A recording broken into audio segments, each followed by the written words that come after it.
ஆந்திர நாட்டில் ஒரு அரசர் இருந்தார். அந்த அரசர்கிட்ட ஒரு அமைச்சர் இருந்தார். அந்த அமைச்சர் பேர் ராயண பாஸ்கர். அவர் ஒரு பெரிய அறிவாளி. அது மட்டும் இல்லை, மிகச்சிறந்த கொடையாளி. யார் எது கேட்டாலும் இல்லைன்னு சொல்ல மாட்டாராம். அதன் காரணமாகவே அவர்கிட்ட இருந்த செல்வம் நாளுக்கு நாள் குறைஞ்சிக்கிட்டே வந்துட்டு தான். கடைசியில் குடும்பத்துக்குன்னு எதுவும் வைக்காமலே அவர் போய் சேர்ந்துட்டார். மகனும் இறந்துட்டார். அந்த குடும்பத்தில் மிஞ்சி இருந்தது அவருடைய மருமகள், ஒரு பேரன், அவ்வளவுதான். இருந்த ஒரே சொத்து பழுதடைஞ்ச ஒரு வீடு. அந்த அம்மா மற்ற வீடுகளில் வேலை செஞ்சு தன்னுடைய பிள்ளைய படிக்க வச்சுக்கிட்டு வராங்க. அந்த புள்ள ஒரு பெரிய வள்ளலுடைய பேரனுங்கிறது அந்த பள்ளி வாத்தியார்களுக்கும் தெரியும். அதனால் அவங்களும் இவங்ககிட்ட கொஞ்சம் அன்பாகவும் அக்கறையாகவும் பழகி பாடம் சொல்லி கொடுத்துக்கிட்டு இருக்கிறாங்க. ஒரு நாள் ஒரு புகழ்பெற்ற கவிஞர் ஒருத்தர் அந்த பள்ளிக்கூடத்துக்கு வந்திருக்கிறார். ஆசிரியர்கள்கிட்ட பேசிக்கிட்டு இருந்தப்போ ஒரு செய்தியை சொன்னாராம். ராயண பாஸ்கருங்கிற வள்ளல் எனக்கு நிறைய உதவிகள் செஞ்சிருக்கார், என்னை பாராட்டி பரிசுகள்லாம் கொடுத்துருக்கிறார். அந்த வள்ளல் வாழ்ந்த கிராமத்தை பார்க்கணுங்கிறதுக்காக தான் இப்போ இங்கே வந்திருக்கிறேன் அப்படின்னாராம். ஆசிரியர் உடனே இந்த பையனை கூப்பிட்டு, இதை பாருங்கள், இவன் யார் தெரியுமா? நீங்கள் குறிப்பிடுகிற அந்த வள்ளலின் பேரன் அப்படின்னு அறிமுகப்படுத்தினாராம். கவிஞரின் கண்களில் ஆனந்த கண்ணீர். அந்த பரவச நிலையிலேயே அந்த வள்ளலை பற்றி கவி பாட ஆரம்பிச்சுட்டாராம். இந்த சின்ன பையன் அதை கேட்டிருக்கிறான். உடனே என்ன பண்ணான் தெரியுமோ? தன் கையில் அணிஞ்சிருந்த ஒரு பொன் வளையலை கழட்டி அந்த கவிஞருக்கு பரிசாக கொடுத்துட்டானான். எல்லாருக்கும் ஆச்சரியம். தாத்தா இருக்கும் நிலையில் கொடுத்தார், பேரன் இல்லாத நிலையிலையும் கொடுக்குறான். பையனை எல்லாரும் பாராட்டினாங்களாம். இருந்தாலும் அவனுக்குள்ள ஒரு பயம் எதுவும் ஆரம்பமாச்சு. பள்ளிக்கூடம் விட்டு வீட்டுக்கு வரும்பொழுது அந்த பயம் இன்னும் அதிகமாயிட்டுது. அம்மா என்ன சொல்லுவாங்களோ தெரியலையே, ஏதோ திடீர்னு தோணிச்சு வளையலை கட்டி கொடுக்கணும்னு கொடுத்துட்டோம். குடும்பம் இருக்கிற நிலையில் இப்படி நான் செஞ்சது தப்பா? வீட்டு செலவுக்கே அம்மா எவ்வளவு கஷ்டப்படுறாங்க, வீட்டுக்கு போனதும் என்ன நடக்குமோ தெரியலையே அப்படின்னு நினச்சி பயந்துக்கிட்டே அவன் வீட்டுக்குள்ளே அடி எடுத்து வைக்கிறான். அம்மா கூப்பிட்டு சாப்பாடு போட்டாங்க. அவங்க கண்ணில் படக்கூடாதுங்கிறதுக்காக ஒரு கையை பின்னாடி மறைச்சிக்கிட்டே இருந்தான். அம்மா இதை கவனிச்சிட்டாங்க. ஏய், உன் கையை ஏன் அப்படி வச்சிருக்கிற? உன் கைக்கு என்னாச்சு? ஏதாவது அடிபட்டு போச்சா அப்படின்னு கேட்டுக்கிட்டே கையை எடுத்து பார்க்குறாங்க. வளையல காணலை. வளையல் எங்கே அப்படின்னு கேட்குறாங்க.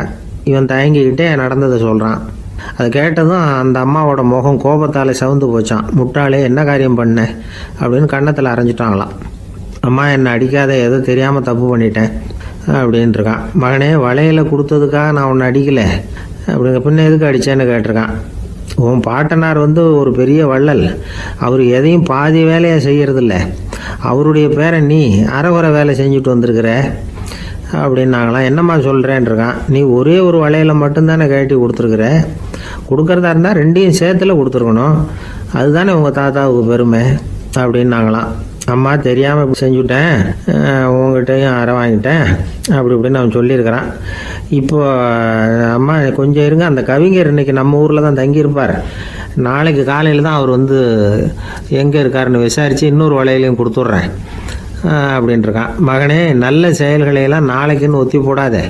நாளைக்கு என்ன நடக்குங்கிறது யாருக்கு தெரியும்? இப்போவே போ, எங்கே இருக்காருன்னு பாரு அப்படின்ட்டுருக்காங்க. மகன் புறப்பட்டான். பள்ளி ஆசிரியர்கிட்ட போய் கேட்டானான் அந்த கவிஞர் எங்கே இருக்காருன்னு. அவர் சொன்னாராம். உடனே போய் அவர் இருக்கிற இடத்துல கதவை தட்டியிருக்கான். ராத்திரி நேரத்தில் இவனை கண்டதும் அவருக்கு ரொம்ப ஆச்சரியம். இவன் இன்னொரு கை வளையலையும் எடுத்து நீட்டியிருக்கான். அவர் திகைச்சு போய் நிற்கிறார். அவரால் என்ன பண்ணுறதுன்னே தெரியல. ஆனந்த கண்ணீர். இது பெரியவர்கள் கூற கேட்ட ஒரு வரலாறு. இன்னைக்கு இப்படிப்பட்டவங்களை பார்க்க முடியுமா? வறுமை வள்ளல் தன்மையை ஒன்று செய்து விடாதுங்கிறதுக்கு இது ஒரு உதாரணம். ஒருத்தன் இன்னொருத்தனை பார்த்து கேட்டானா, எங்கள் தாத்தா உங்கள் தாத்தாவுக்கு 100 ரூபா கடன் கொடுத்துருக்கிறார், அதை எப்போ திருப்பி கொடுக்க போகிறேன்னு. கவலைப்படாத, எங்கள் பேரன் அதை உங்கள் பேரன்ட்ட திருப்பி கொடுத்துருவான் அப்படின்னு நானா அவன்.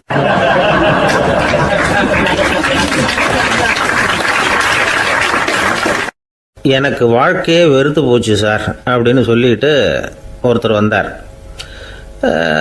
கொஞ்ச நேரம் பேசினதுக்கப்புறம் அவர் அப்படி சொல்லியிருந்தா அதில் ஒரு அர்த்தம் இருந்திருக்கும். வர்றதுக்கு முன்னாடியே வாழ்க்கை வெறுத்து போச்சுன்னு சொல்லிட்டு வர்றார். என்ன சார் விஷயம்னு விசாரித்தோம். எங்கள் வீட்டில் தினம் 3 வேளையும் ஒரே மாதிரி சாப்பாடு சார், வித்தியாசமே கிடையாது. இப்படியே 3 மாதமாக சாப்பிட்டுக்கிட்டு இருக்கிறேன். அதை விட பட்டினி கிடந்து செத்துடலாம்னு தோணுது அப்படின்னார். ஒரு பெரியவர் சொன்ன தத்துவத்தை சொல்கிறதுக்கு ஆள் கிடைக்காம தவிச்சுக்கிட்டு இருந்தோம்.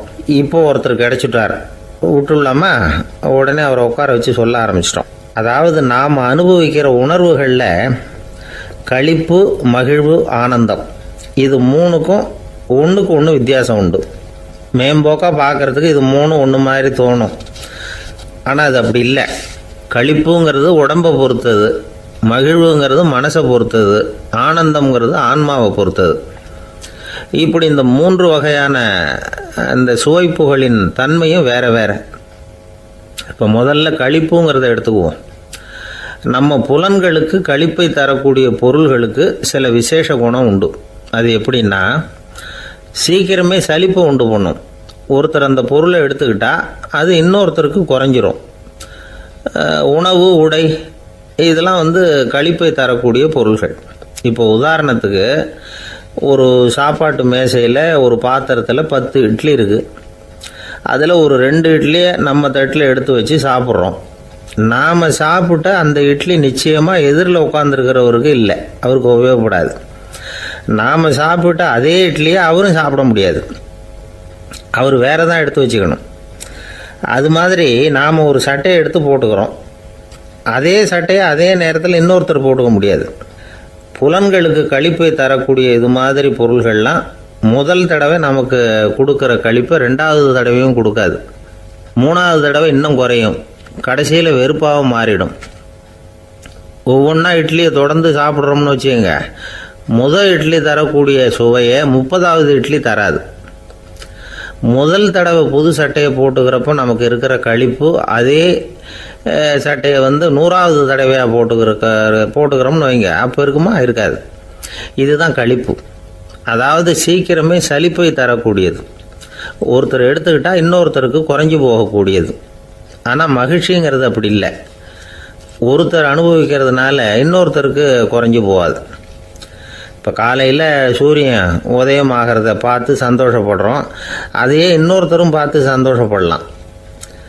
ஒரு நல்ல சங்கீதத்தை கேட்குறோம், ஒரு அழகான ஓவியத்தை ரசிக்கிறோம், நீங்கள் ரசிக்கிற அதே நேரத்தில் இன்னொருத்தரும் அதை ரசிக்கலாம்.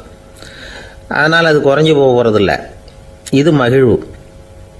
ஆனால் ஒன்று, ஒரே பாடலை திரும்ப திரும்ப கேட்டுக்கிட்டு இருந்தால் கடைசியில் அலுப்பு தட்டும். அதாவது மகிழ்வுங்கிறது எப்படின்னா, மற்றவங்களோட பகிர்ந்து கொள்றதுனால குறையாது. ஆனால் ஒரே பொருள் மீண்டும் மீண்டும் அனுபவிப்பை தர்றப்போ முதல்ல மகிழ்வு அதிகரித்து அதுக்கப்புறம் அது மங்கி மறைஞ்சு போயிடும். இதுதான் அந்த மகிழ்வுங்கிறதுக்கு இலக்கணம். சரி, இப்போ 3வதாக சுகம் தரக்கூடிய ஆனந்தம்ங்கிறது எப்படின்னா, இது நமக்கு உள்ளே இருந்து சுரக்கிறது. மனசு சலனங்கள்லேருந்து விடுபடுறப்போ இந்த ஆனந்தம் நமக்கு கிடைக்கும். இது நிலையான சுகம், ஆத்ம சுகம். களிப்பிலிருந்து மகிழ்வுக்கும், மகிழ்விலிருந்து ஆனந்தத்துக்கும் செல்றது தான் மனிதன் நடத்த வேண்டிய முக்கியமான பயணம். இவ்வளவு விஷயத்தையும் கேட்டுட்டு இந்த காலத்து பையன் ஒருத்தன் வந்தான்.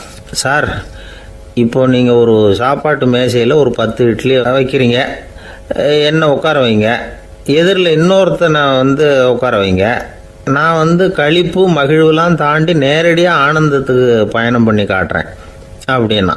ஒன்றும் புரியல அவன் சொன்னது. அது எப்படி, என்ன பண்ணுவ நீ அப்படின்னு சொல்லி கேட்டோம் ஆச்சரியமாக. 2 இட்லி சாப்பிட்டா தானே சார் களிப்பு, நான் 10 இட்லியும் மொத்தமாக சாப்பிட்ருவேன், அடுத்தவனுக்கு எதுவும் கிடைக்காது, அவனுக்கு கிடைக்காதபடி நாமே சாப்பிட்டுடுறோம்ல, அதுதானே நமக்கு ஆனந்தம் அப்படின்னு அதுக்கு ஒரு விளக்கம் சொல்கிறான்.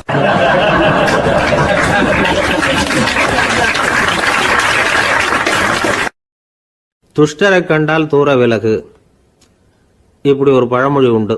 எதுக்காக இப்படி சொல்லி வச்சாங்க? துஷ்டன் ஏதாவது தொந்தரவு கொடுப்பான், அதனால அவனை கண்டா பயந்துக்கிட்டு ஓடி ஒளிஞ்சிக்கோ அப்படின்னா இதுக்கு அர்த்தம் அப்படி இல்லை. ஒரு துஷ்டன் கிட்ட நெருங்கி போறோம்னு வச்சுக்கோங்க, அவன் நமக்கு கெடுதலான ஆலோசனைகள் எதையும் சொல்லலாம், அல்லது அவன் தீய உணர்வுகள் உள்ளவனா இருக்கலாம், அல்லது தீய செயல்கள் செய்யக்கூடியவனா இருக்கலாம், அல்லது தீய நட்புனால அவன் ஏற்கனவே கெட்டு போனவனா கூட இருக்கலாம். இப்படிப்பட்டவனை நெருங்கி போனா அவனோட பாதிப்பு நமக்கும் வந்துடும். அதனால விலகி போ அப்படின்னு சொல்றாங்க. இதையே கொஞ்சம் விவரமா இப்போ பார்ப்போமே. இப்போ இந்த துஷ்டர்களை 4 வகையா பிரிக்கிறாங்க. இந்த 4 வகைக்கும் உதாரணம் வேணும்னா வேற எங்கேயும் போக வேண்டியதில்லை, மகாபாரதத்தை பார்த்தாவே போதும். அதுல இந்த 4 வகையான தீயோரும் வர்றாங்க. முதல் வகைக்கு உதாரணம் சகுனி. இவன் மனசுல எப்பவும் தீய எண்ணங்கள் தான் நிறைஞ்சிருக்கும், கனவுல கூட தீய ஆலோசனைகள். யாராவது ஒருத்தர் நல்லபடியா வாழ்ந்தா அதை இவனால சகிச்சிக்க முடியாது. இப்படிப்பட்டவனோட நெருங்கிய தொடர்பு துரியோதனனுக்கு கிடைச்சது. துரியோதனன் எப்படின்னா, அவன் ஏற்கனவே தீய காரியங்கள் செய்யறதுக்கு தயங்காதவன். அப்படிப்பட்டவனுக்கு தீய போதனைகள் செய்யறதுக்கு சகுனி உதவுனா. இந்த 2 பேரோட சகவாசம் இன்னொருத்தனுக்கு கிடைச்சது. அவன் யாருன்னா துச்சாதனன். அவன் தீய நடத்தை உள்ளவன். இந்த 3 பேரும் ஒன்று சேர்ந்தா என்னத்துக்கு ஆகும்? உலகமே கெட்டு போடும்ல. இந்த 3 துஷ்டர்களோட நல்லவன் ஒருத்தன் வந்து சேர்ந்தான். அவன் தான் கர்ணன்.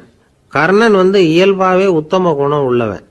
அவன் நல்லவங்களோட சேராமல் இப்படிப்பட்ட கெட்டவங்க கிட்ட நட்பு வச்சுக்கிட்டான். அதனால் அவனும் தீய செயல்களில் ஈடுபடுறது மாதிரி ஆயிடுது. துரியோதனனுடைய நண்பனா அவனுடைய ஆதரவில் வளர்ந்ததுனால அவனுக்கு துணையாக இருக்க வேண்டியிருக்குது அப்படின்னா. நட்பு உரிமையினால் உதவி புரிய வேண்டியது சரிதான், அது தப்புன்னு சொல்ல முடியாது. இருந்தாலும் தீய செயல்களுக்கு உதவி செய்கிறது சரியில்லை. புத்தி பலம் புஜ பலம் எல்லாம் இருந்தால் கூட தெய்வ பலம் இல்லைன்னா ஜெயிக்க முடியாது. கர்ணன் மகா வீரன். இருந்தாலும் கடைசியில் அவன் கதி என்னாச்சு? அவங்ககிட்ட எல்லா நல்ல குணங்களும் இருந்தது. இருந்தாலும் ஏன் இப்படி ஆச்சு? தீயவர்களுடைய சேர்க்கை தான் காரணம். அவங்களோட சேர்ந்ததுனால இவனையும் அப்படியே நினைக்க ஆரம்பிச்சுட்டாங்கல்ல. 4 வகை துஷ்டர்களில் இவனும் ஒரு வகை அப்படின்னு சொல்ல ஆரம்பிச்சிட்டாங்க. அதாவது தீய ஆலோசனைக்கு சகுனி, தீய உணர்வுகளுக்கு துரியோதனன், தீய செய்கைக்கு துச்சாதனன், தீய நட்புக்கு கர்ணன். இப்படி உதாரணமாயிட்டான். அதனால தான் துஷ்டரை கண்டால் தூர விலகு அப்படின்னு சொன்னாங்க. அது புராண காலம். இப்பெல்லாம் நிலைமை கொஞ்சம் வேற விதமாக இருக்குது. அன்னைக்கு ஒரு நாள் அப்படிதான் ஒரு காட்டு பாதையில் யாரோ ஒருத்தர் அடிபட்டு கிடந்தார். யாரோ ஒரு துஷ்டன் அவனை அடித்து போட்டுட்டு போயிட்டான் போல இருக்கு. அந்த வழியாக போன ஒருத்தர் பரிதாபப்பட்டு அவனை போய் தூக்குனார். ஆறுதல் சொன்னார், இதை பாருங்க, இந்த வழியாக எப்பவும் தனியாக வரக்கூடாது. ஏன்னா இங்கே ஒரு ரவுடி இருந்துக்கிட்டு வர்றவங்க போகிறவங்களெல்லாம் வழிப்பறி பண்ணிகிட்டு இருக்கிறதா கேள்விப்பட்டிருக்கிறேன் அப்படின்னாராம். இனிமே அப்படி கேள்விப்பட மாட்டீங்க அப்படின்னு நானா அந்த ஆள். ஏன்னு கேட்டிருக்காரு இவர்.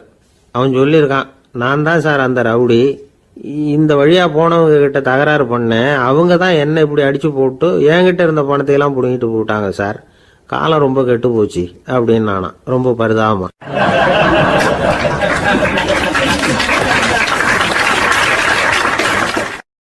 இன்றைக்கு பல பேர் உயில் எழுதி வைக்கிறாங்கல்ல. இந்த உயில்னா என்ன? அதாவது ஒரு நபர் தனக்கு பின்னாடி தன்னுடைய சொத்துக்கள் யாருக்கு போய் சேரணும்னு நினைக்கிறாரோ அந்த நினைப்பை சட்டப்படி உறுதிப்படுத்துறது தான் உயில். சரி, உயிலை யார் எழுதலாம்? 18 வயசு பூர்த்தியான யாரும் உயில் மூலமாக சொத்துக்களை விநியோகிக்கலாம். கண் பார்வை இல்லாதவங்க, காது கேளாதவங்க, வாய் பேச முடியாதவங்க, இவங்கெல்லாம் கூட உயில் எழுதி வைக்கலாம். புத்தி சுவாதீனம் இல்லாதவங்க கூட சில சமயம் புத்தி தெளிவாக இருந்தால் உயில் எழுதலாமா. குடிபோதையில் இருக்கிறவங்க, தாங்கள் என்ன செய்கிறோங்கிறது தெளிவாக அறிய முடியாதவங்க, நோய் நொடியில் இருக்கிறவங்க, இவங்கெல்லாம் உயில் எழுத முடியாது. ஒருத்தரை நிர்பந்தப்படுத்தி ஏமாற்றி அல்லது சுய நினைவில்லாத ஒருத்தர்கிட்ட எழுதி வாங்கி வைக்கிற உயில் செல்லாது. உயிலை இந்த முறையில் தான், இந்த படிவத்தில் தான் எழுதணும்னு சட்டத்தில் விதி எதுவும் கிடையாது. இதுக்கு முத்திரை கட்டணமும் கிடையாது. உயிலை வெற்று காகிதத்தில் எழுதலாம். அச்சடிக்கணும், டைப் அடிக்கணுங்கிற அவசியம் கூட இல்லை. கையாலேயே கூட எழுதலாம். எழுதி இருக்கிறது புரியணும், அவ்வளவுதான். குறைந்தபட்சம் 2 சாட்சிகளை வச்சுக்கிட்டு உயில் எழுதுகிறவர் அதில் கையெழுத்து போடணும். கையெழுத்து போட தெரியாதுன்னா இடது கை பெருவிரல் ரேகை வைக்கலாம். உயில் சாசனத்துக்கு சாட்சிகள் கையெழுத்து இல்லைன்னாலும் அது செல்லாது.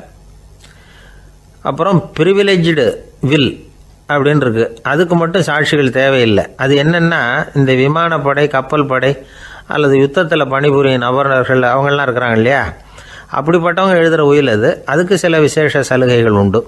ஒருத்தர் முதல்ல ஒரு உயில் எழுதி வைக்கிறார், அதுக்கப்புறம் மனசு மாறி போகுது, அது வேணாம்னு நினைக்கிறார், ரத்து செஞ்சுடலாம். அதுக்கப்புறம் வேற உயிலும் எழுதலாம். உயிரோடு இருக்கிற வரைக்கும் எத்தனை தடவை வேணும்னாலும் உயில் எழுதலாம். கடைசியாக எழுதப்பட்ட உயில் சட்டப்படி சரியாக இருந்தால் அதுதான் அமலுக்கு வரும். சரி, எழுதுகிற உயிலை ரகசியமாக வச்சுருக்கிறது எப்படி? இது ஒரு கேள்வி. இதுக்கு என்ன செய்யணும்னா, ஒருத்தர் உயிலை எழுதினதுக்கு அப்புறம் அவர் தானாவோ அல்லது அங்கீகரிக்கப்பட்ட முகவர் மூலமாகவோ, அதாவது ஒரு ஏஜெண்ட் மூலமாகவோ, ஒரு கவரில் போட்டு சீல் வச்சு கவர் மேலே தன்னுடைய பெயரை எழுதி அல்லது அந்த ஏஜெண்ட் பெயரை எழுதி கவர் மேலே என்ன அடக்கம் செய்யப்பட்டிருக்கு, உள்ளே என்ன இருக்குது அப்படிங்கிற விவரம்லாம் எழுதி சார் பதிவாளர்கிட்ட ஒப்படைக்கலாம். இதுக்கு கட்டணம் உண்டு. அதுக்கப்புறம் எப்போ தேவைப்படுதோ அப்போ ஒரு மனு கொடுத்து அந்த கவரை திருப்ப வாங்கிக்கலாம். இப்போ எழுதுகிற உயிலை இவ்வளவு நாளுக்குள்ளே பதிவு செய்யணுங்கிற கால வரையறை உண்டா அப்படின்னு ஒரு கேள்வி வரலாம் இல்லையா? எப்போ வேணும்னாலும் பதிவு செய்யலாம். நம்மால் ஒருத்தர் ஒரு நாள் ரொம்ப அவசரமாக வந்தார். இந்த உயில் எழுதுறது சம்பந்தமாக பூரா விவரமாக எனக்கு உடனே தெரியணும்னார். நான் உடனே அவரை வக்கீல் ஒருத்தர்கிட்ட அழைச்சிட்டு போனேன். அவர்கிட்ட எல்லா விவரமும் கேட்டு தெரிஞ்சுக்கிட்டார்.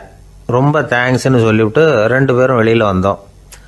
அதுக்கப்புறம் இவர்கிட்ட கேட்டேன், ஆமாம் இவ்வளவு விவரமாக கேட்குறீங்களே, உங்களுக்கு எத்தனை பிள்ளைங்க சார் அப்படின்னு கேட்டேன். 6 பேர் சார் அப்படின்னார். சரி, இருக்கிற சொத்து எவ்வளவுன்னு கேட்டேன். அதை இனிமே தான் சம்பாதிக்க போகிறேன் அப்படின்னார்.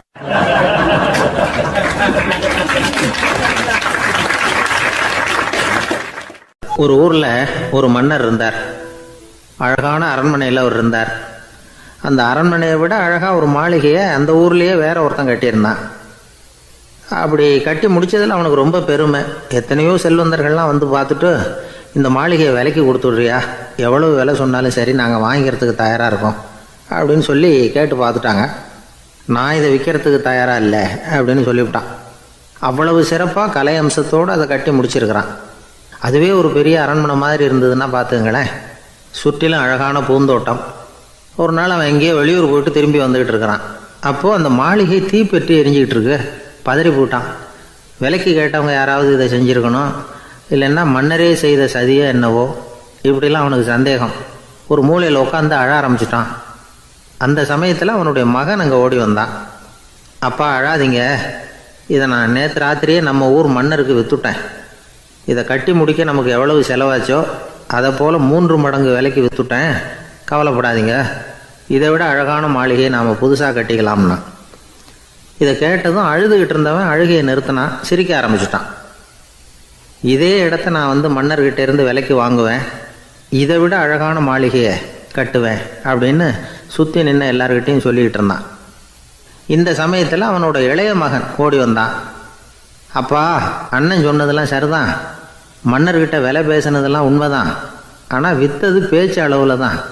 இனிமே தான் பத்திரம் வாங்கணும், எழுதணும், நீங்கள் கையெழுத்து போடணும், பதிவு பண்ணணும், மன்னர்கிட்ட பணம் வாங்கணும். அதுக்காகத்தான் உங்களை எதிர்பார்த்துக்கிட்டு இருந்தோம். அதுக்குள்ளே இப்படி ஆயிட்டுதுன்னா. இப்போ சிரிச்சுக்கிட்டு இருந்தாவன் சிரிப்பை நிறுத்தினான். மறுபடியும் குழந்தை மாதிரி அழ ஆரம்பிச்சிட்டான். இது ஒரு சம்பவம். இதிலிருந்து என்ன தெரியுது? அந்த அழகான மாளிகை தன்னுடையது அப்படின்னு நினைக்கும் பொழுது அவனுக்கு அழுகை வந்தது. அது தன்னுடையது இல்லை அப்படின்னு நினைக்கிற போது சிரிப்பு வந்தது. மறுபடியும் அது தன்னுடையது தான் அப்படிங்கிற உணர்வு வரும்பொழுது அழுகை. எது எதிலிருந்து நீ நீங்கி இருக்கிறாயோ அது அதிலிருந்து உனக்கு துன்பம் இல்லை அப்படிங்கிறார் திருவள்ளுவர். இந்த உடம்பு என்னுடையதில்லை அப்படிங்கிற உணர்வு வந்துட்டா அது ஒரு பெரிய நிலை. அந்த நிலை வரணும். எல்லாத்தையும் பயன்படுத்திக்கலாம், ஆனால் பற்றில் விழுந்துடக்கூடாது. உலகத்தில் இருங்கள், ஆனால் உலகத்தவராக இருக்காதீர்கள். உலகிற்குள் இருங்கள், உலகம் உங்களுக்குள் வந்துவிட அனுமதிக்காதீர்கள். விலகி இருங்கள், விழித்திருங்கள், மௌனமாய் பார்த்திருங்கள் அப்படிங்கிறது சான்றோர் கருத்து. செய்ய வேண்டிய கடமையிலிருந்து விலகி இருக்கிறவர்கள் நம்மக்கிட்ட நிறைய பேர் உண்டு. அப்படிப்பட்ட ஒருத்தர் டாக்டர்கிட்ட போனார். டாக்டர், நான் ஒரு கவர்மெண்ட் ஆஃபீஸில் வேலை பார்க்குறேன், எனக்கு ஒரே அசதியாக இருக்குது, என்னை சோதிச்சு பாருங்கள், ஆலோசனை சொல்லுங்கள் ஏதாவதுன்னார். டாக்டர் அவரை பரிசோதனை பண்ணி பார்த்துட்டு சொன்னார், இதை பாரு, உனக்கு இப்போ தேவைப்படுறது முழு ஓய்வு. நீ எவ்வளவு சீக்கிரமாக ஆஃபீஸுக்கு போறியோ அவ்வளவுக்கு உனக்கு நல்லது அப்படின்னாராம்.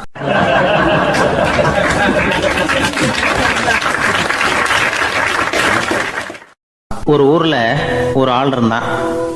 கற்பனையிலேயே காலத்தை கடத்திக்கிட்டு இருந்தான். ஒரு நாள் ஒரு மரத்தடியில் உட்காந்துருந்தான். அவனுக்கு பசிக்கிற மாதிரி தெரிஞ்சுது. உடனே கற்பனையிலேயே சாப்பிட ஆரம்பிச்சிட்டான். அதாவது எதிரில் இலை போட்டு சாப்பாடு போடப்பட்டிருக்கிறதாகவும் அதை இவன் சாப்பிட்றதாகவும் நினச்சிக்கிட்டு கையை மட்டும் வாய்க்கும் தரைக்குமா அப்படியும் இப்படியும் கொண்டுகிட்டு போய் பாவனை பண்ணிக்கிட்டே இருக்கிறான். தூரத்தில் இருந்து பார்க்குறவங்களுக்கு இவன் ஏதோ பலமான விருந்து சாப்பிட்டுக்கிட்டு இருக்கிறான் அப்படின்னு தான் தோணும். அது மாதிரியே பண்ணிக்கிட்டு இருந்தான். அந்த வழியாக ஒரு சன்னியாசி வந்துக்கிட்டு இருந்தார். இவனை பார்த்தார். என்ன இவன் இப்படி பண்ணிகிட்டு இருக்கிறானே அப்படின்னு நினச்சாரு. கொஞ்ச நேரம் அவனையே உத்து பார்த்துக்கிட்டு இருந்தார். இவரை பார்த்ததும் அவன் இன்னமும் சுவாரஸ்யமாக சாப்பிட ஆரம்பிச்சிட்டான். அப்பப்பா, என்ன இது, இந்த குழம்பு இவ்வளவு காரமாக இருக்குது, என்னுடைய நாக்கே எரிஞ்சு போடும் போல இருக்க அப்படின்னு சொல்லிக்கிட்டு பக்கத்தில் ஒரு குவளையை எடுத்து தண்ணி குடிக்கிறது மாதிரி பாவனை பண்ணுறான். அப்பாடா இப்போ கொஞ்சம் பரவாயில்ல அப்படின்னு சொல்லிக்கிட்டு குவளையை கீழே வைக்கிறது மாதிரி ஒரு பாவனை பண்ணுறான். சன்னியாசி பார்த்தார். என்னப்பா சாப்பாட்டில் காரம் அதிகமோ அப்படின்னார். ஆமாம் சுவாமி, ஞாபகம் மறதியில் கொஞ்சம் மிளகாய் அதிகமாக சேர்த்துக்கிட்டேன் அப்படின்னா. சரி சாப்பிடு அப்படின்னு சொல்லிட்டார். அவன் சாப்பிட்டு முடிக்கிற வரைக்கும் பொறுமையாக உட்காந்துருந்தார். அவன் அப்பாடா அப்படின்னு சொல்லிட்டு மறுபடியும் தண்ணியை எடுத்து குடித்தான். எல்லாம் கற்பனையிலேயே. அதுக்கப்புறம் சன்னியாசி பேச ஆரம்பித்தார். இதை பாருப்பா, உன்னுடைய கற்பனையை நான் மெச்சுறேன். இருந்தாலும் உன் சாப்பாட்டில் ஒரு இனிப்பையும் வச்சுருக்கலாமே, ஏன் மிளகாயை அளவுக்கு அதிகமாக போட்டுவிட்டு அவஸ்தைப்படுறேன் அப்படின்னார். அவன் யோசிக்க ஆரம்பித்தான். அதுக்கப்புறம் இவர் சொன்னார், இதை பாருப்பா, இனிமேல் உன்னுடைய கற்பனையும் உயர்ந்ததாக இருக்கட்டும் அப்படின்னு உபதேசம் பண்ணிவிட்டு போனார். எப்பவும் உயர்வை பற்றியே சிந்திக்கணும். உயர்வு கிடைக்கலன்னா கூட அப்படி சிந்திக்கிறத நிறுத்தப்படாது அப்படிங்கிறார் திருவள்ளுவர். உள்ளுவது எல்லாம் உயர் உள்ளல், மற்ற அது தள்ளினும் தள்ளாமை நேர்த்து. ஊக்கம் இல்லாமல் உலகத்தில் வாழ்ந்து பிரயோஜனம் இல்லை. அதனால் உயர்வாகவே சிந்திக்கணும். அது நம்மளை ஊக்கப்படுத்தும். இது பெரியோர் வாக்கு. இந்த உலகத்தில் கற்பனையிலேயே வாழ்கிற சில கஞ்சர்களும் உண்டு. அதாவது 2 கஞ்சர்கள், 2 பேரும் பக்கத்து பக்கத்து ஊரில் இருந்தாங்க. பொங்கல் சமயம் ஒரு கஞ்சன் தன்னுடைய மகனை கூப்பிட்டான். இதை பாருப்பா, பக்கத்து ஊரில் என்னுடைய நண்பன் ஒருத்தன் இருக்கிறான். அவனுக்கு பொங்கல் பரிசு ஏதாவது கொடுக்கணும். நான் ஒரு 4 ஆட்டுக்குட்டியை தரேன், நீ கொண்டுகிட்டு போய் கொடுத்துட்டு வந்துவிடுறியா அப்படின்னு கேட்டான். சரி, நான் புள்ள ஒரு பைய கையில் எடுத்துக்கோன்னா. அவன் எடுத்துக்கிட்டான். இந்த ஆட்டுக்குட்டி பிடிச்சிக்கோ அப்படின்னு சொல்லி ஒவ்வொன்றா போடுறேன் பார் அப்படின்னு சொல்லிட்டு 1 2 3 4 அப்படின்னு எண்ணிக்கிட்டே வெறும் சைகையாலேயே ஆட்டுக்குட்டியை பிடிச்சி போடுறது மாதிரி பாவனை பண்ணிகிட்டு இருக்கிறான். அவன் பிள்ளையும் அது ரொம்ப அக்கறையாக வாங்கிக்கிறது மாதிரி வாங்கிக்கிட்டு அந்த பையை தூக்கிக்கிட்டு அடுத்த ஊருக்கு போகிறான். இவன் அங்கே போய் சேர்ந்த நேரத்தில் அந்த கஞ்சன் ஊரில் இல்லை, எங்கேயோ வெளியில் போயிருக்கிறான். அவனோட புள்ள மட்டும்தான் வீட்டில் இருந்தான். இவன் அவங்கிட்ட, இதை பாரு, எங்கள் அப்பா உங்கள் அப்பாவுக்கு ஆட்டுக்குட்டி கொடுத்து அனுப்பியிருக்கிறாரு, பிடிச்சிக்கோ அப்படின்னு சொல்லி பாவனையிலேயே ஒவ்வொன்றா எடுத்து அவங்ககிட்ட கொடுத்துட்டான். அவனும் வாங்கிட்டான் வாங்கிறது மாதிரி. அப்புறம் சொன்னான், சரிப்பா, நானும் பதிலுக்கு ஏதாவது ஒன்றுகிட்ட கொடுக்கணும் இல்லையா, அதனால் அந்த பையை பிடி, ஒரு 10 எலுமிச்சம்பழம் தரேன், பதிலுக்கு அதை நீ எடுத்துகிட்டு போ அப்படின்னு சொல்லி கையாலேயே ஒவ்வொன்றா எடுத்து போடுறது மாதிரி பாவனை பண்ணிவிட்டான். அவனும் ரொம்ப நன்றி அப்படின்னு சொல்லிவிட்டு அதை வாங்கிட்டு போயிட்டான். கொஞ்ச நேரம் கழித்து வெளியில் போயிருந்த அப்பங்காரன் திரும்பி வந்தான். உள்ள சொன்னான், அப்பா, உன்னோட நண்பர் அவருடைய மகன் மூலமாக உனக்கு 6 ஆட்டுக்குட்டி கொடுத்து அனுப்பியிருந்தார். நானும் பதிலுக்கு ஒரு 10 எலுமிச்சம்பழம் கொடுத்து அனுப்பியிருக்கிறேன் அப்படின்னா. எப்படிடா கொடுத்தேன்னு கேட்டார் அப்பா. இப்படி தான் கொடுத்தேன்னு சொல்லி சைகையிலேயே காட்டினான். இதை பார்த்ததும் அப்பங்காரனுக்கு பயங்கரமாக கோபம் வந்துட்டுது. பலார்னு அரைஞ்சுட்டான் பையனை. ஏன்ப்பா அரைஞ்ச? 10 எலுமிச்சம்பழம் கொடுத்துட்டேனே அப்படிங்கிறதுக்காகவா அப்படின்னு கேட்டான். அது கூட பரவாயில்ல, நீ காட்டுற சைகையை பார்த்தா ஆரஞ்சு பழம் சைஸுக்கு இருக்குதே, அவ்வளவு பெருசாக ஏன் கொடுத்த? அதுதான் எனக்கு கோபம் அப்படி.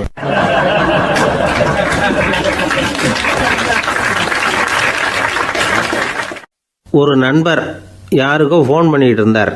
அவர் பேசி முடித்ததும் நான் அவரை பார்த்து, இப்போ ஃபோன் பண்ணிங்களே, அந்த ஃபோன் நம்பர் என்ன அப்படின்னு கேட்டேன். அவர் தலையை சொரிஞ்சுக்கிட்டார், ஞாபகம் வரலன்னார்.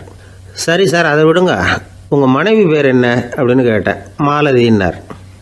என்ன சார் இது வேடிக்கை, கொஞ்ச நேரத்துக்கு முன்னாடி பேசின ஃபோன் நம்பர் மறந்து போச்சு, எப்போவோ கல்யாணம் பண்ணிக்கிட்ட மனைவி பேர் மறக்கலை, அதை கரெக்டாக சொல்லிவிட்டீங்களே அப்படின்னு கேட்டேன். அவர் என்ன ஒரு மாதிரியாக பார்த்தார். அவர் அப்படி என்னை பார்த்ததில் ஒன்றும் தப்பு இல்லை, ஏன்னா நாம் எல்லாருமே அப்படி தானே, ஒரு குறிப்பிட்ட காரியத்துக்காக தொலைபேசியில் ஒருத்தட்ட பேசுகிறோம், அதுக்கப்புறம் அந்த எண் நமக்கு அனாவசியம், அதனால் மறந்துடுறோம். இதுக்கு பேர் தான் தற்காலிக ஞாபகம். ஆனால் மனைவி பேரை மறந்துட முடியுமா? முடியாது. அது அவசியமான ஒன்று. அடிக்கடி அந்த பேரை உபயோகப்படுத்துகிறோம், அதனாலேயும் அது முக்கியங்கிறதுனாலேயும் அதை மறக்கறதில்லை. இதுக்கு பேர் நிரந்தர ஞாபகம். சரி, இந்த தற்காலிக ஞாபகம், நிரந்தர ஞாபகம், இது 2 ஞாபக அளவுகளையும் கட்டுப்படுத்துறது எது அப்படின்னா மூளைக்குள்ளே நடக்கிற மின்சார நடவடிக்கைகள் தான். தற்காலிக ஞாபகம் ஒரு மின்னல் மாதிரி தோன்றி மறையுது. நிரந்தர ஞாபகம் ஒரு படிவம் போல் மூளையில் படிஞ்சுடுது. ஒரு சம்பவத்தின் பல பிரதிகள் மூளையில் பல்வேறு பகுதிகளிலேயும் படிகிறதுனால ஒன்று மறைஞ்சாலும் மறந்தாலும் இன்னொன்று மறையறதில்லை. இப்படிப்பட்ட நிலைமையில தான் இந்த தொண்டையில் இருக்கு, வாயில் வரமாட்டேங்குது சார் அப்படிமா. ஒருத்தருக்கு எந்த துறையில் ஆர்வமும் ஈடுபாடும் அதிகமோ அது சம்பந்தமான ஞாபக சக்தி அதிகமாக இருக்கும். தொழிலை விரும்புகிற ஒரு டெலிஃபோன் ஆப்ரேட்டருக்கு எண்கள்லாம் நல்ல ஞாபகம் இருக்கும். அது மாதிரி கவிஞர்களுக்கு வார்த்தைகள் நல்ல ஞாபகத்தில் இருக்கும். இது ஒரு பக்கம் இருந்தாலும் ஒரு மூளை எண்களை விட எழுத்துக்களை விட படங்களை ரொம்ப சுலபமாக ஞாபகத்தில் வச்சுக்குது. புரிஞ்சுக்கிற தன்மை, அனுபவம், புத்தி கூர்மை இது கூடி குறையிறத பொறுத்து ஞாபக சக்தியும் ஏறும் இறங்கும். இப்போ உதாரணத்துக்கு ஒரு பையனுக்கு படித்தது எதுவும் ஞாபகத்தில் இல்லைன்னா அவன் அதை சரியாக புரிஞ்சுக்கலைன்னு அர்த்தம். இந்த மறதிங்கிறது எந்த சமயத்தில் ஒரு பிரச்சனை ஆகுது தெரியுமா?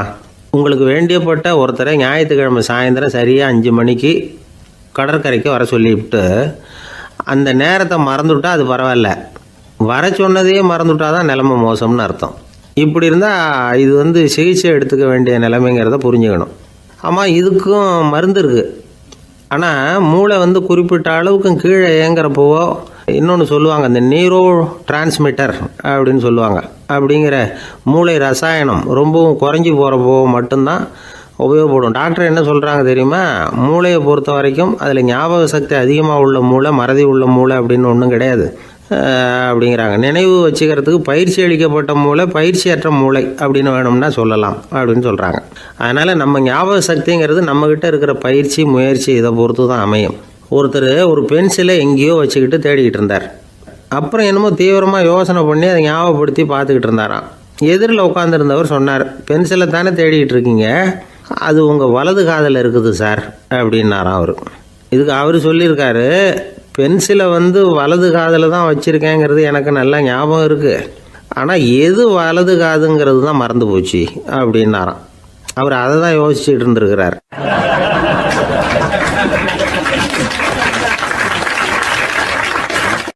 எனக்கு ஒரு உதவி செய்யணும் அப்படின்னு நம்மளை பார்த்து ஒருத்தர் கேட்குறாருன்னு வச்சுங்களேன், உடனே நாம் அவரை பார்த்து என்ன உதவின்னு கேட்போம். இதுதான் சராசரி மனிதர்களின் இயல்பு. ஆனால் ஒருத்தர் எனக்கு ஒரு உதவி செய்யணும் அப்படின்னு கேட்ட உடனே என்ன உதவின்னு கூட கேட்காம சரி செய்கிறேன் அப்படின்னு ஒத்துக்கிறது இருக்கு பாருங்கள், அது கொஞ்சம் அபூர்வம். அந்த காலத்தில் ஒருத்தர் இருந்தார். அவர் எப்படி தெரியுமா? உதவி கேட்குறவங்க நல்லவங்களா கெட்டவங்களா அப்படின்னு கூட பார்க்கல, தனக்கு நன்மையா தீமையா அப்படின்னு கூட பார்க்கல, உதவி செய்கிறேன்னு புறப்பட்டு விட்டார். அவர் யார் தெரியுமா? அவர் தான் நல சக்கரவர்த்தி. அவர் மாதிரி நாமும் உதவி கேட்குறவங்களுக்கு உடனே உதவி செய்கிறதுக்கு தயாராக இருக்கணும் அப்படின்னு சொன்னார் ஒரு ஆன்மீக பேச்சாளர். நல சரித்திரத்தை அவர் சொல்லிக்கிட்டு இருந்தார். இந்திரன், அக்னி, வருணன், யமன் இவங்க 4 பேரும் நலனை பார்த்து எங்களுக்கு நீ உதவி செய்யணும், எங்களுக்காக நீ தூது போகணும் அப்படின்னு கேட்குறாங்க. யாருக்கிட்ட தூது போகணும், என்ன காரியத்துக்காக போகணும் அப்படின்னு கேட்கணும்ல. நலன் அப்படி கேட்கவே இல்லை, உடனே சரின்னு ஒத்துக்கிறான். அதுக்கப்புறம் அவங்க விவரம் சொல்கிறாங்க, என்ன உதவி, யாருக்கிட்ட தூது போகணும் அப்படிங்கிற விவரத்தை சொல்கிறாங்க.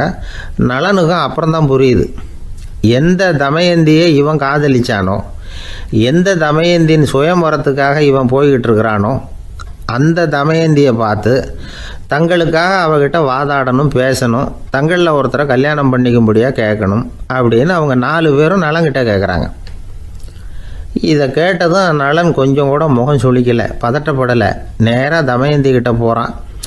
இந்திரன், அக்னி, வருணன், யமன் இவங்களோட சிறப்புகளை எடுத்து சொல்கிறான்.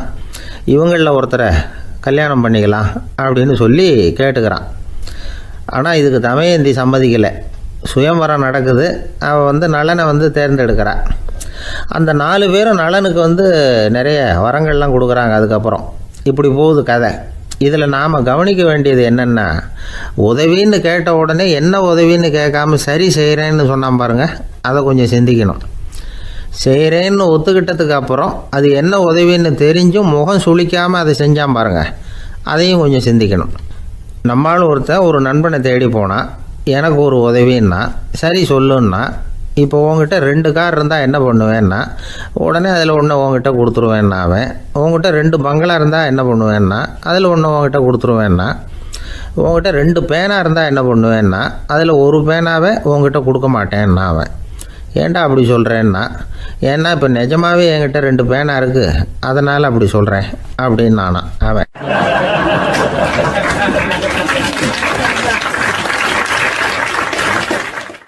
காலை நேரம் கடற்கரை ஓரம் காலை வீசிக்கிட்டு கையை வீசிக்கிட்டு ஏதோ சண்டைக்கு போகிற சிப்பாய் மாதிரி எல்லாரும் நடந்து போயிட்டுருக்குறாங்க. நடைப்பயிற்சி. அதில் நமக்கு தெரிஞ்ச ஒருத்தர் எதிரில் வந்தார் ரொம்ப வேகமாக. என்ன சார் வாக்கிங்க அப்படின்னு கேட்டோம். அவரால் ஆமாம்னு பதில் சொல்ல முடியல, அவ்வளவு கஷ்டம். மூச்சு விடுறதுக்கே வாயை திறந்து மூடிட்டு இருக்கிறார். எங்கே பேசுறது? கொஞ்சம் நின்று நிதானித்து மூச்சு விட்டுட்டு அதுக்கப்புறம் சொன்னார் ஆமாம் அப்படின்னு. என்ன சார் இவ்வளவு வேகம்னோ? உங்கள் பேச்சை கேட்டுவிட்டு தான் சார் நடக்க ஆரம்பித்தோம். நீங்கள் தான் அடிக்கடி சொல்லிகிட்டு இருந்தீங்க நடக்கிறது நல்லதுன்னு. அன்னையிலேருந்து ஆரம்பிச்சுட்டேன். ஆனால் ரொம்ப கஷ்டமாக இருக்குது சார். இப்போ பாருங்கள், உங்கள்கிட்ட சுலபமாக பேசக்கூட முடியல, மூச்சு வாங்குது, உடம்பு கூட வலிக்கிறது மாதிரி இருக்குது அப்படின்னு அவர் பாட்டுக்கு பேச ஆரம்பிச்சிட்டார். உங்களை யார் சார் இவ்வளவு வேகமாக நடக்க சொன்னது? வேகத்தை குறைங்க, மெதுவாக நடங்க அப்படின்னோம். நீங்கள் நடக்கிறதுனால என்னென்ன சௌகரியம்னு அன்னைக்கு சொன்னீங்களே தவிர சௌகரியமாக நடக்கிறது எப்படின்னு சொல்லலையே அப்படின்னார் அவர். இன்னமும் லேசாக மூச்சு வாங்கிக்கிட்டே சொன்னால் கூட இவர் சொல்கிறதுலே ஒரு நியாயம் இருக்குது. அதனால் இந்த நடைப்பயிற்சி பண்ணுறவங்க கவனிக்க வேண்டிய சில முக்கியமான குறிப்புகள் இருக்குது. அது என்னென்னங்கிறத அவங்க தெரிஞ்சுக்கணும். அது தெரிஞ்சு வச்சுக்கிறது நல்லது. இதெல்லாம் மருத்துவ நிபுணர்கள் சொல்கிற குறிப்புகள். அவங்க என்ன சொல்கிறாங்க தெரியுமா? உங்கள் வயசு 40க்கு மேலேயா? உங்கள் எடை இருக்க வேண்டியதை விட 10 கிலோ அதிகமாக இருக்குதா? நீங்கள் புகை பிடிக்கிறவரா? இதய நோய், இரத்த நாள நோய், உயர் இரத்த அழுத்தம் இப்படி ஏதாவது உங்களுக்கு உண்டா? அப்படின்னா நீங்கள் உங்கள் இஷ்டத்துக்கு வரிஞ்சு கட்டிக்கிட்டு நடைப்பயிற்சி பண்ண ஆரம்பிச்சிடாதீங்க. முதல்ல ஒரு மருத்துவ பரிசோதனை பண்ணிக்கோங்க, அதுதான் நல்லது அப்படின்னு அவங்க சொல்கிறாங்க. நடக்கிறப்போ, உடற்பயிற்சி செய்கிறப்போ மார்பு பகுதியில் அல்லது வேறு எங்கேயாவது தொடர்ந்து வலி இருந்ததுன்னா பயிற்சியை நிறுத்தி விட்டு டாக்டரை போய் பார்க்கணும். நடைப்பயிற்சி பண்ணுறப்போ உங்கள் சக்திக்கு தகுந்த மாதிரி மெதுவாக அதிக கஷ்டம் இல்லாமல் முன்னேறலாம். அங்கே என்ன போட்டியாக வைக்கிறாங்க? முந்திக்கிட்டு போய் என்ன பண்ண போகிறோம்? பரிசாக வாங்க போகிறோம். அதனால் நிதானம் அவசியம் அப்படிங்கிறது அவங்க ஆலோசனை. தொந்தரவு கொடுக்காத ஷூ, ட்ரெஸ்ஸு இதுகளை உபயோகப்படுத்துங்க. பாதத்தில் ஆடு தசை இருக்குல்ல, அங்கே ஏதாவது பிரச்சனை இருந்ததுன்னா டாக்டரை பாருங்கள். அந்த பாதத்தில் வலி வரும் அந்த இடத்துல. வெயில் காலமாக இருந்தால் தலைக்கு தொப்பி வச்சுக்கோங்க. பனியில் நடந்தாலும் அப்படி தான். தலையை பத்திரமா பார்த்துக்குங்க. நம்மக்கிட்ட ஏதோ கொஞ்சம் உருப்படியாக தெரியறது அது தானே. உடற்பயிற்சிக்கு முன்னாடி பின்னாடி பயிற்சி செய்கிறப்போ நிறைய தண்ணி குடிக்கலாமா. முதல் 1 மாதத்துக்கு கொஞ்சம் தளர்த்தியாக சாவகாசமாக நடக்கலாம். மணிக்கு 3 அல்லது 4 கிலோமீட்டர் வேகம்னு வச்சுங்களேன். அதுக்கப்புறம் வேகத்தை அதிகப்படுத்தலாம். மணிக்கு 6 அல்லது 8 கிலோமீட்டர் அளவுக்கு நடக்கலாம். நல்லா கையை வீசிக்கிட்டு நடக்கணும். மூச்சு விடுற எண்ணிக்கை அதிகரிக்கணும். இது மாதிரி ஒரு 30 நிமிஷம் நடக்கலாம். தனியாக நடந்து போகிறதுக்கு உங்களுக்கு என்னமோ மாதிரி இருக்குதா? கூட யாரையாவது சேர்த்துக்குங்க. ஒரு குரூப்பாக சேர்ந்து போகலாம். நடக்கிறதுங்கிறத ஒரு சந்தோஷமான சமாச்சாரமாக ஆக்கிக்கணும். தினம் இப்படி நடக்க வேண்டி இருக்குதே அப்படின்னு புலம்பிக்கிட்டே போகக்கூடாது. சில பேர் நடக்கிறப்போ கடந்த காலத்தை அசை போட்டுக்கிட்டே போவாங்க. சில பேர் வருங்காலத்தை அசை போட்டுக்கிட்டே போவாங்க. சில பேர் முக்கியமான திட்டம்லாம் இப்படி நடக்கிறப்போ தான் தீர்மானம் பண்ணுவாங்க. நடக்கிறதுனால மன இறுக்கம் குறையுது, பரபரப்பு குறையுது, மன ஆற்றல் பெருகுது, தன்னம்பிக்கை வளருது, முதுமை தள்ளி போகுது, செயல்திறன் அதிகரிக்குது. இதை தவிர உடம்புக்கும் பல விதமான சௌகரியங்கள் ஏற்படுது. அதனால் இது வரைக்கும் நடக்க ஆரம்பிக்காதவங்க இனிமேல் இந்த குறிப்புகளை கவனத்தில் வச்சுக்கிட்டு நடக்க ஆரம்பிச்சுடலாம். சார்லஸ் லேம்ப் அப்படின்னு ஆங்கில இலக்கிய மேதை ஒருத்தர். அவர் ஒரு தரம் உடம்பு சரியில்லைன்னு டாக்டர்கிட்ட போனாராம். டாக்டர் அவரை பார்த்துட்டு, நீங்கள் தினமும் காலையில் வெறும் வயத்தில் நடக்கணும் அப்படின்னாராம். வெறும் வயத்தில் நடக்கிறதுக்கு நான் தயார், ஆனால் வயிறு கிடைக்கணுமே சார். யார் வயத்து மேலே நடக்கிறது டாக்டர் அப்படின்னு கேட்டாராம் இவர்.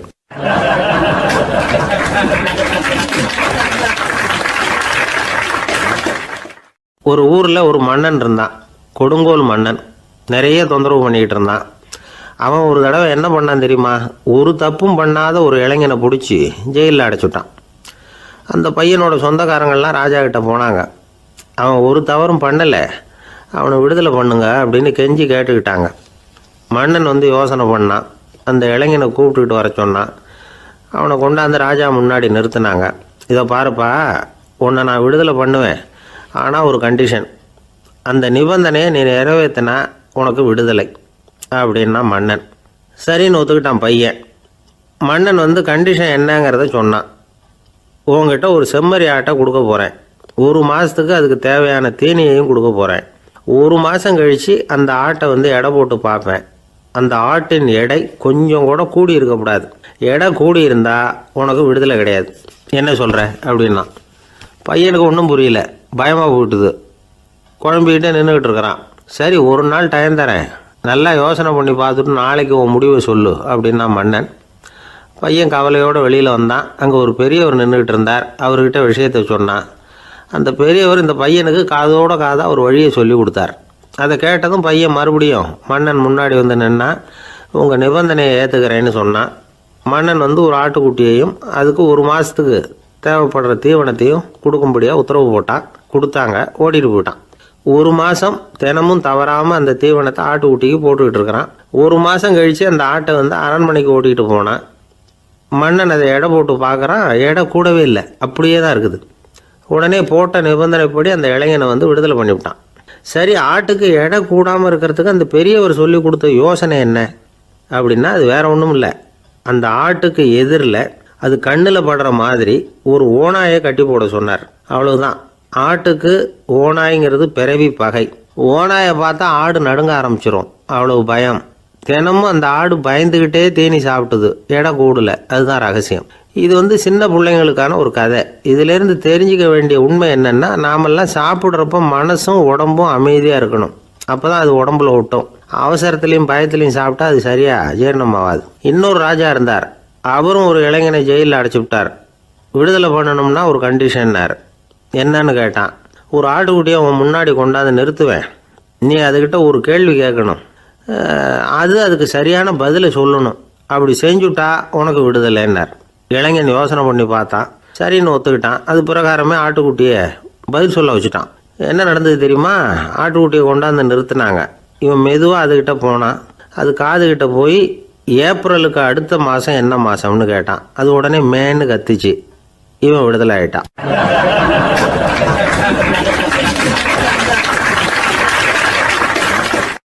ஒரு அப்பாவுக்கு 2 பிள்ளைங்க. மூத்தவன் ரொம்ப அடக்கம். அப்பா எது சொன்னாலும் கேட்பான், பெரியவங்களுக்கு கீழ்ப்படிஞ்சு நடப்பான். இளையவன் அப்படி இல்லை, தான் நினச்சதை தான் சொல்லுவான், செய்வான். அடுத்தவங்க சொல்கிறத கேட்க மாட்டான், அடங்கி நடக்க மாட்டான். இந்த 2 பேரில் யாரை உங்களுக்கு பிடிக்கும்? பெரியவனை தான் பிடிக்கும். ஏன்னா அவன் தான் சொல்கிற பேச்சை கேட்குறவன் அப்படின்னு சொல்லுவீங்க. ஆனால் ஒரு ஞானி என்ன சொல்கிறார் தெரியுமா? ஒரு குழந்தை அதன் அறிவுக்காக மதிக்கப்பட வேண்டுமே தவிர அதனுடைய கீழ்ப்படியும் தன்மைக்காக அல்ல அப்படிங்கிறார். நம்ம குழந்தைகளை சுயமாக சிந்திக்கிறதுக்கு நாம் விடுறதில்ல. மற்றவங்களை பார்த்து காப்பி அடிக்கிறதுக்கு தான் நாம் அவங்களுக்கு கற்றுக் கொடுக்குறோம். புகழ்பெற்ற மனிதர்கள் சிலருடைய பேரை சொல்லி, நீயும் அவர் மாதிரி ஆகணும், இவர் மாதிரி ஆகணும் அப்படின்னு சொல்லிகிட்டே இருக்கிறோம். குழந்தைகள் தங்களுடைய தனித்தன்மையை வளர்த்துக்கிறதுக்கு நாம் தடையாக இருக்கிறோம். ஒரு குழந்தைகிட்ட அனாவசியமாக நம்பிக்கையை வளர்த்துடக்கூடாது. எந்த கோட்பாட்டையும் திணிக்கக்கூடாது. நாம் ஏற்கனவே அர்த்தமில்லாத கருத்துக்களையும் கொள்கைகளையும் மனசில் போட்டு நிரப்பி வச்சிருக்கிறோம். இந்த உலகத்துக்கு புதுசாக சேர்ந்திருக்கிற ஒரு குழந்தையின் தூய்மையான மனசில் நம்ம கருத்துக்களை அறிமுகம் செய்ய அல்லது திணிக்கிறதுக்கு நமக்கு எந்த அதிகாரமும் கிடையாது. ஒரு குழந்தைய நீ இந்த மதத்தை சேர்ந்தவன் அப்படின்னு பிறந்ததுமே ஒரு முத்திரை குத்தி விடுறோம். இது அதோட சுதந்திரத்தை ஆரம்பத்திலேயே கிள்ளி எறிகிறது மாதிரி தான். நீங்கள் ஒரு மதத்தின் வழிமுறைகளை கடைப்பிடிச்சிக்கிட்டு வர்றீங்க, அந்த வழியில் போய்கிட்டு இருக்கிறீங்க, சரி, அதனால் போகிறீங்க. அதுக்காக உங்கள் குழந்தையையும் அதே வழியில் தான் வரணும் அப்படின்னு கட்டாயப்படுத்துறதுக்கு உங்களுக்கு என்ன உரிமை இருக்குது? அந்த குழந்தை சுயமாக சிந்திச்சு ஒரு முடிவுக்கு வரட்டுமே, அதுக்கு நீங்கள் ஏன் தடையாக இருக்கிறீங்க? நமக்கு உண்மையிலேயே நம்ம குழந்தை மேலே அன்பு இருந்தால் இது மாதிரி திணிப்பு வேலைகளை செய்யக்கூடாது. திணிப்பு வேலைகளிலிருந்து குழந்தைகளை காப்பாற்றினா போதும். அதுதான் ரொம்ப முக்கியம். அடுத்த தலைமுறை அற்புதமான தலைமுறையாக உருவாகும். நாம தான் சாதி மத சங்கடங்களில் மாட்டிக்கிட்டு தவிக்கிறோம். அவங்களாவது சாதி மத வேறுபாடு இல்லாத சமுதாயத்தை பார்க்கட்டுமே, அந்த சௌகரியங்களை அனுபவிக்கட்டுமே. அதுக்கு நாம் என்ன செய்யணும்னா, ஒன்றும் செய்யாமல் இருந்தால் போதும். ஒரு குழந்தைகிட்ட நம்ம கருத்தை திணிக்கும் பொழுது என்ன ஆகுது தெரியுமா? அது அவனை அவங்ககிட்ட இருந்தே அப்புறப்படுத்தி விடுது. அவனுடைய தனித்தன்மையை அழிச்சுடுது. அவனை ஒரு எல்லைக்குள்ளே திணிச்சுடுது. இதெல்லாம் அன்புங்கிற பேரால் பெற்றோர்கள் செய்கிற தப்பு. இதெல்லாம் கேட்டுக்கிட்டு இந்த காலத்தில் அப்பா ஒருத்தர் சொன்னார், நான் கருத்துக்களை எல்லாம் என் பையன்கிட்ட திணிக்கிறது இல்லைங்க, ஆனால் அதிகமாக சாப்பிட சொல்லி கட்டாயப்படுத்துவேன் அப்படின்னார். உங்கள் வீட்டு சமையல் அவ்வளவு நல்லா இருக்குமான்னு கேட்டாங்க. நல்லா இருந்தால் நான் ஏன் அவனை சாப்பிட சொல்லி கட்டாயப்படுத்த போகிறேன் அப்படின்னார்.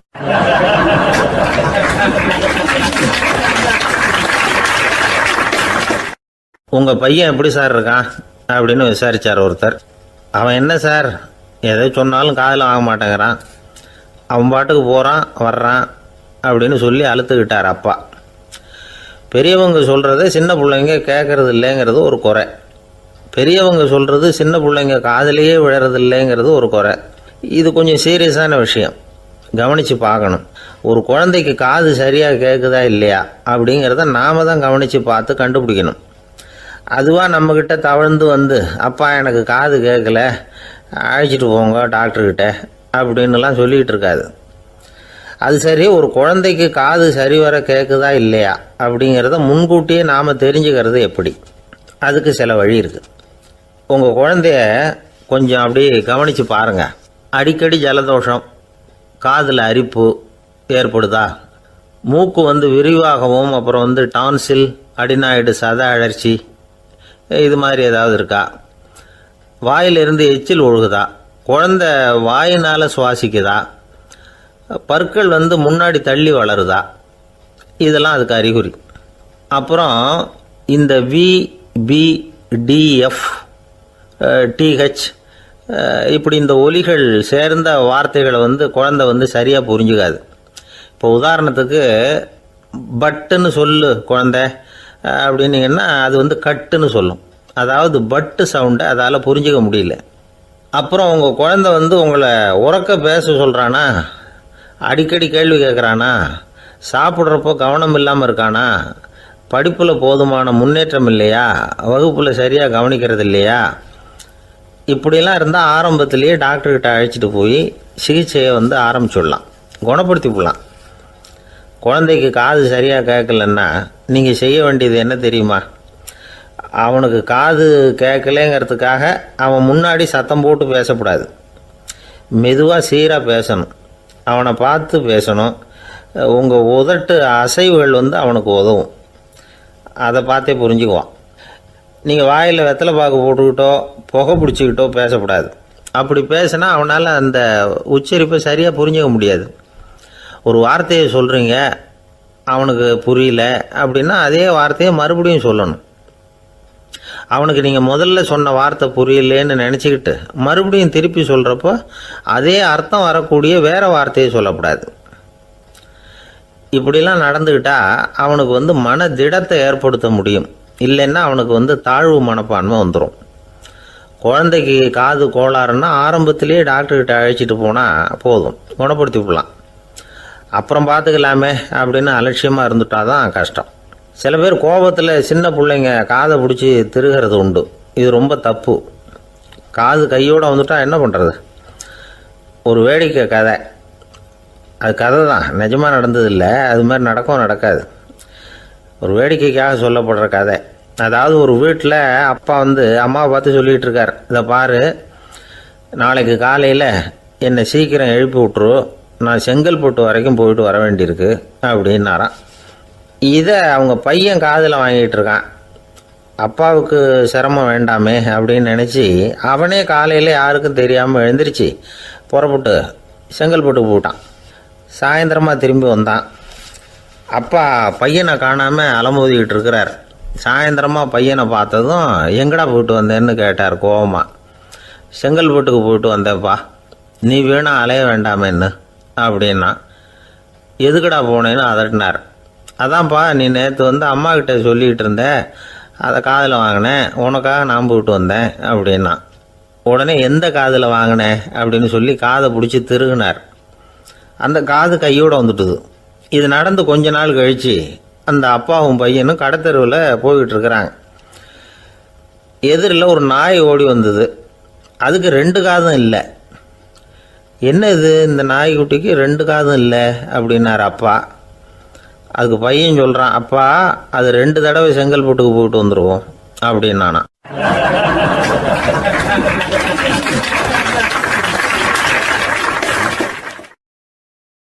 பிரிட்டிஷ் ஆட்சி நடந்துக்கிட்டு இருந்த காலம் 1920களின் கடைசி. அப்போ நடந்த ஒரு உண்மை நிகழ்ச்சி இது. ஒரு கல்யாண மாப்பிள்ளை ரயிலில் இறங்க போகிறார். அவரை வரவேற்க ஒரு ராஜ குடும்பமே காத்துக்கிட்டு இருக்குது. மங்களூர்லேருந்து இறங்குற அந்த மாப்பிள்ளை யார் தெரியுமா? ஒரு நாய். உண்மைதான், அந்த நாய்க்கு தான் கல்யாணம். சுதேசி சமஸ்தானத்து மன்னர்களில் ஒருத்தர் ஜூனாகட் மகாராஜா. அவரோட வளர்ப்பு நாய் ரோஷனாரா. அதுக்கு கல்யாணம் பண்ணி வைக்கணும்னு ஆசைப்பட்டார். மாப்பிள்ளை தேடினார். மங்களூர் மகாராஜாவோட வளர்ப்பு நாய் ஒன்று இருந்தது, பேர் பாபி. இது ரெண்டுக்கும் கல்யாணம் நடத்த முடிவு பண்ணார். திருமணத்துக்கு வேண்டிய எல்லா ஏற்பாடுகளையும் பண்ணுங்க அப்படின்னு உத்தரவு போட்டார். ஆயிரக்கணக்கான அழைப்புதழ்கள், பல சமஸ்தான மன்னர்கள், ஜமீன்தார்கள், பிரிட்டிஷ் அதிகாரிகள், பெரிய பணக்காரங்க, இப்படி நிறைய பேருக்கு அழைப்புதழ்கள் அனுப்பி வச்சாங்க. பத்திரிகையை பார்த்தவங்கெல்லாம் திகைச்சு போயிட்டாங்களாம். இருந்தாலும் என்ன பண்ணுறது, ராஜாவே அழைக்கிறார், போகாமல் இருக்க முடியுமா? அந்த சமயத்தில் நாட்டின் கவர்னர் ஜெனரலாக இருந்தவர் இர்வின் பிரபு, அவருக்கும் ஒரு பத்திரிகை போயிருக்குது. வாங்கி பார்த்ததும் அவருக்கு பயங்கர எரிச்சல். உடனே குப்பை தொட்டியில் போட்டுவிட்டாராம். மாட்சிமை தங்கிய பிரிட்டன் சக்கரவர்த்தியின் பிரதிநிதியான தன்னை கேவலம் ஒரு நாயின் திருமணத்துக்காக அழைக்கிறதா அப்படின்னு அவருக்கு ஆத்திரம். இருந்தாலும் கல்யாணம் பிரமாதமாக நடந்துதான். கல்யாணத்தன்னைக்கு பொண்ணுக்கு ஸ்பெஷல் குளியல், தண்ணீருக்கு பதிலாக வாசனை திரவியங்கள், பன்னீர், குளித்ததுக்கு அப்புறம் அலங்காரம், வைர மாலை, முத்து மாலை, ஏகப்பட்ட அலங்காரம். மாப்பிள்ளையை அழைக்கிறதுக்கு ரயில்வே ஸ்டேஷனில் ராஜ குடும்பமே காத்துக்கிட்டு இருக்குது. அவங்களோட வளர்ப்பு நாய்கள் 250. அத்தனை நாய்களுக்கும் பட்டு துணி போத்தி இருக்குது. முத்து வடங்கள் அணிவிச்சிருக்கிறாங்க. எல்லாம் ராஜ நாய்கள். அதுகளையும் வீதியில் நடக்க விடலையாம். அதுகளை சுமந்துக்கிட்டு போக அலங்கரிக்கப்பட்ட யானைகள் காத்துக்கிட்டு இருக்குதான். மாப்பிள்ளைக்கு வரவேற்பு எப்படி தெரியுமா? அது நடந்து வர்ற பாதை பூரா ரத்தன கம்பளம் விரிச்சிருக்குது. 2 பக்கமும் ராஜாங்க அதிகாரிகள் கைகட்டி நிற்கிறாங்க. அரசு படை வீரர்கள் அணிவகுப்பு மரியாதை செலுத்துகிறாங்க. அந்த நாய் ராஜ மரியாதையோடு நடந்து வருது. நகையெல்லாம் போட்டுக்கிட்டு வருது. திருமண மண்டபத்துக்கு சேருது. அங்கே கல்யாணம் அமோகமாக நடக்குது. இந்த திருமணத்தை முன்னிட்டு அந்த ஜூனாகட் சமஸ்தானத்துக்கு 3 நாள் விடுமுறை வேறு. கல்யாணத்துக்கு வந்திருந்தவங்களுக்கெல்லாம் ஏக தடபுடலாக விருந்து, நாட்டியம் எல்லாம் பிரமாதமாக நடந்து தான். இந்த கல்யாணத்தில் கலந்துக்க வந்திருந்த மற்ற சமஸ்தானத்து மன்னர்கள், திவான்கள், அரச குடும்பத்தினர், இப்படி அவங்க 700 பேராம். அவங்க போகிறதுக்காக விசேஷ ரயில்கள்லாம் வேற விட்டுருக்காங்க. கல்யாணம் முடிஞ்சதும் அந்த நாய் தம்பதிகளோட பெரிய பெரிய மன்னர்கள்லாம் ஒன்றா உட்காந்து சாப்பிட்டாங்களாம். ஏர் கண்டிஷன் அறையில் அந்த தம்பதிகள் கொஞ்ச காலம் வாழ்ந்துருக்கிறாங்க. கொஞ்ச நாளில் மாப்பிள்ளைக்கு மரியாதை குறைய ஆரம்பிச்சுட்டுது. வெளியில் துரத்தி விட்டாங்களாம். அந்த பெண் நாய் மட்டும் ராஜ போகங்களை அனுபவித்து வந்து தான். இந்த கல்யாணத்தை பார்த்துட்டு தொடர்ந்து மற்ற சமஸ்தானத்து மன்னர்களும் நாய் திருமணங்கள் நடத்த ஆரம்பிச்சுட்டாங்களாம். இது உண்மையில் நடந்திருக்குது. இப்படி அது இருக்கட்டும். இப்போ நம்ம கதைக்கு வருவோம். ஒரு ராஜாவுக்கு ரொம்ப நாள் கழித்து ஒரு குழந்தை பிறந்து தான். அரண்மனை ஜோசியரை கூப்பிட்ருக்கார் ராஜா. ஜோசியரே, என் மகன் வருங்காலத்தில் சிறந்த வாழ் வீரனாக வரணும்னு ஆசைப்படுறேன். வருவானாங்கிறத கொஞ்சம் பார்த்து சொல்லுங்களேன் அப்படின்னாராம். ஜோசியர் சொன்னார், மன்னா, உங்கள் புள்ள வாழ் வீரனாக வர்றது கஷ்டம். ஆனால் அவரும் உங்களை மாதிரியே நாய்க்குட்டிகள் பேரில் பிரியமாக இருப்பார். அதுகளுக்கு கல்யாணமும் பண்ணி வைப்பார் அப்படின்னாராம். அது எப்படி கண்டுபிடிச்சிங்க அப்படின்னு கேட்டிருக்கார் ராஜா. அரசே, உங்கள் பிள்ளைக்கு வாழ் மேலே உள்ள பிரியத்தை காட்டிலும் நாய் மேலே உள்ள பிரியம் அதிகங்கிறதுக்கான அறிகுறி இப்போவே தெரியுது. நல்லா கவனித்து பாருங்க. அவர் வாழ்ன்னு கத்துறாரு அப்படின்னாரு. கவனித்து பார்த்துட்டு அப்படி எனக்கு காதில் விழலையே அப்படின்னாராம் மன்னர். அதனால தான் சொன்னேன், அவர் கத்துறது வாழ்ன்னு கத்தலை, வள்ளுன்னு கத்திக்கிட்டு இருக்கார். அதனால தான் அப்படி சொன்னேன் அப்படின்னாராம் அரண்மனை ஜோசியர்.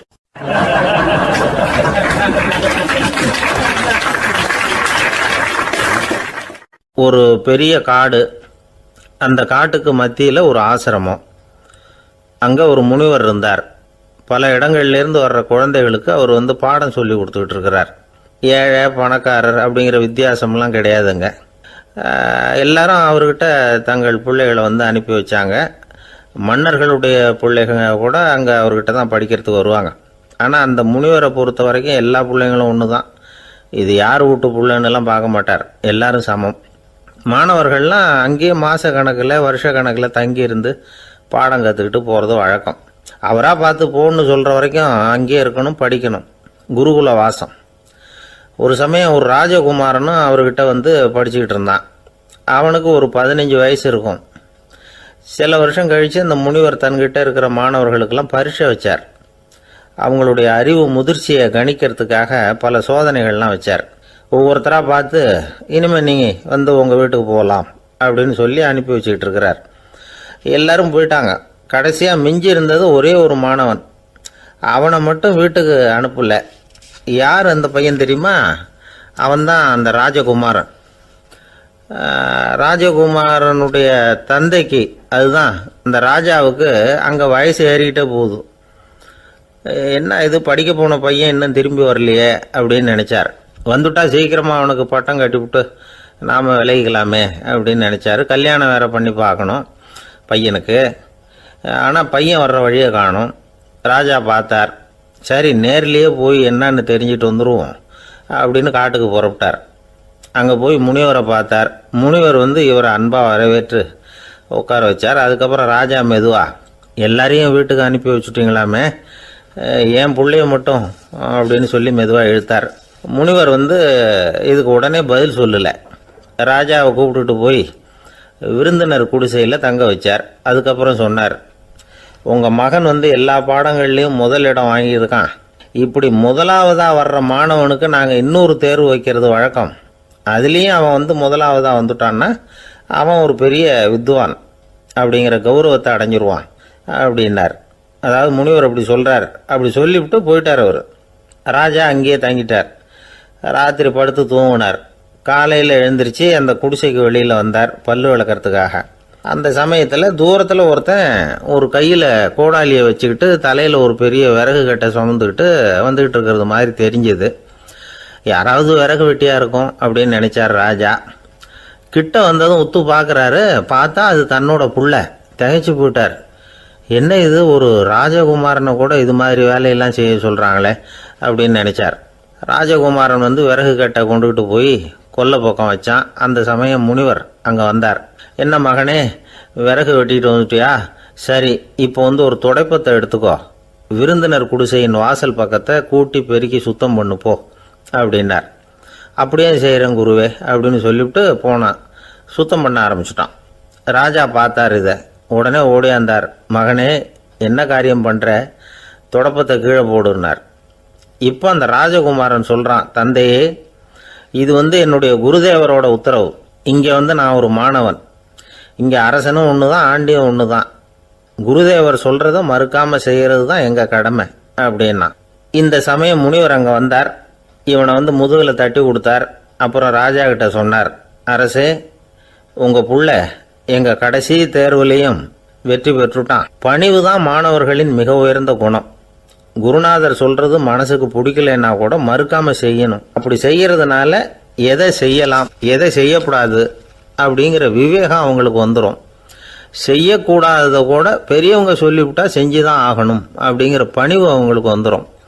இந்த குணம் வந்துட்டுதுன்னா அவங்க எத்தனை கடினமான வேலையாக இருந்தால் கூட ரொம்ப சுலபமாக செஞ்சு முடிச்சிருவாங்க.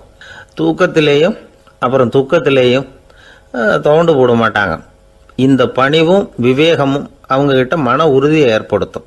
அந்த உறுதி உங்கள் பையனுக்கு வந்தாச்சு. இனிமேல் அவனை நீங்கள் அழைச்சிட்டு போகலாம். அவன் நிச்சயமாக பேரும் புகழும் பெறுவான் அப்படின்னார். ராஜா அவரை பார்த்து, குருதேவா, புரிஞ்சுக்கிட்டேன், என்னை மன்னிக்கணும் அப்படின்னாரு.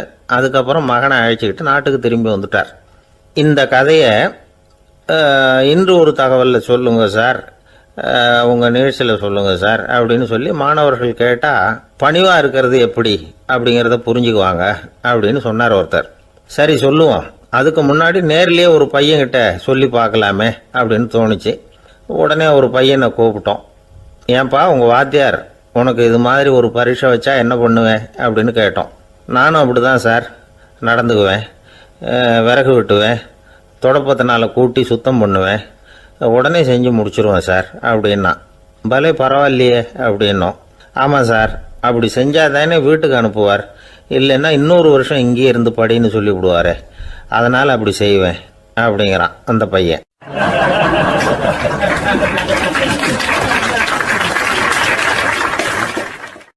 ஒரே ஒரு ஊர்.